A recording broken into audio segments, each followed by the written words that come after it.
I'm joined today by Brody Carter, CBN News correspondent. How you doing today? I'm doing well. Thanks so much for having me on the show, Billy.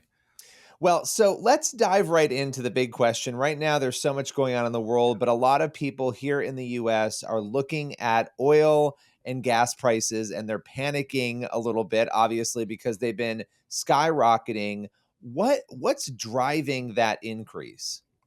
For sure, obviously, everything that's happening with the war in Ukraine. So that's transitioning and having ripple effects. These war pains are being felt globally. So the United States on the 8th, March 8th, President Biden is saying that we're no longer going to be importing Russian oil. And we don't rely too much on Russian oil in comparison to these European countries. So my understanding is we rely on Russian oil. About 7% of that really drives home where we get our oil. Uh, European countries, that's about 40%. So, President Biden obviously starting this ripple effect by implementing these bans and sanctions on Russian oil companies, as well as the Russian oil itself, no longer allowing it to be something that we use here in the United States. And that's the beginning of something that might be a much greater birth pain when it comes to the war in Europe. So, what you're seeing now might be exacerbated in the coming days, weeks, and months, depending on what happens over there in Europe. So there's this ban on importing the Russian oil, and that's obviously starting to drive up these prices here as we kind of search throughout our reserves and we look for other ways to utilize some oil services here in the United States.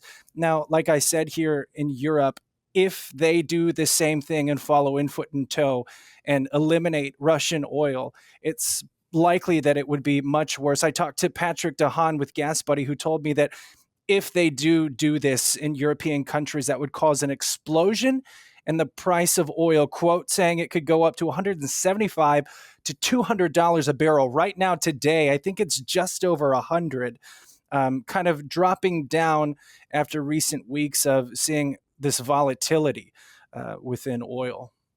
Yeah, and I mean, you brought up a lot of really interesting elements there. The fact that only 7% of our oil, and it sounds like it's not a lot, but 7%, considering what we all consume, that's a lot, For is sure. coming from Russia. So you've got to find other places for that. It makes sense that prices would go up there, but that European factor Yeah. is huge. I mean, when you're talking about 40%, you're inching towards half of the oil. It makes sense why those prices would skyrocket. It also makes sense why maybe they've delayed the decision that Biden made on the 8th, right? We haven't seen Europe do that yet. Do you think that's probably why, because of how dependent they are on it? Oh, most definitely, without a shadow of a doubt. And right now, I know America's trying to kind of fix their relationship with Venezuela and other countries, hoping to find alternatives. But in some instances, repairing some of these relationships or trying to push forward in finding oil reserves to replace what we've been getting from Russia, it really doesn't make a lot of sense because we're searching a lot of countries that are not really rich in oil. Well, yeah, and you're also dealing with other dynamics, right? Just because you have one dynamic that is shifting with Russia right now, trying Yeah. to forge new dynamics where maybe there have been complicated relationships, doesn't mean you're going to not run into the same problem later on, which is kind of another interesting element in this. That reliance on foreign oil carries with it a lot of risk and a lot of debate, because whatever goes on in those countries, then of course you either have to look past it, or you have to take action. And when you take action like we have in Russia, you end up with a situation of a price increase because, again, we now need 7% of our oil to come from somewhere, right? Exactly. That's well put, Billy.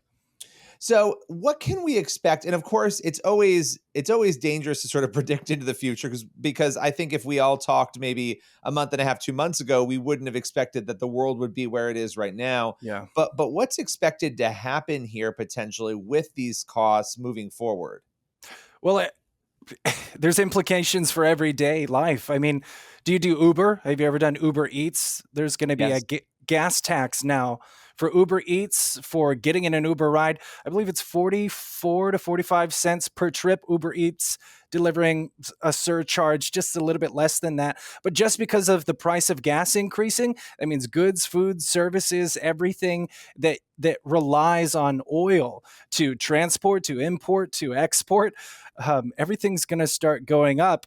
As long as this continues to compound itself, I mean, we're going to incur the interest on this. So, what's definitely gone up right now, my understanding is Uber Eats, Uber delivery rides. You can expect similar things to happen with, like I said, the imports, shipping, and trucking of foods, goods, and services. Airline prices are anticipated to jump if they haven't already, and it's just insult to injury on top of the supply chains issues that were sparked by COVID, and now transitory inflation, which turned out to be here for the long haul.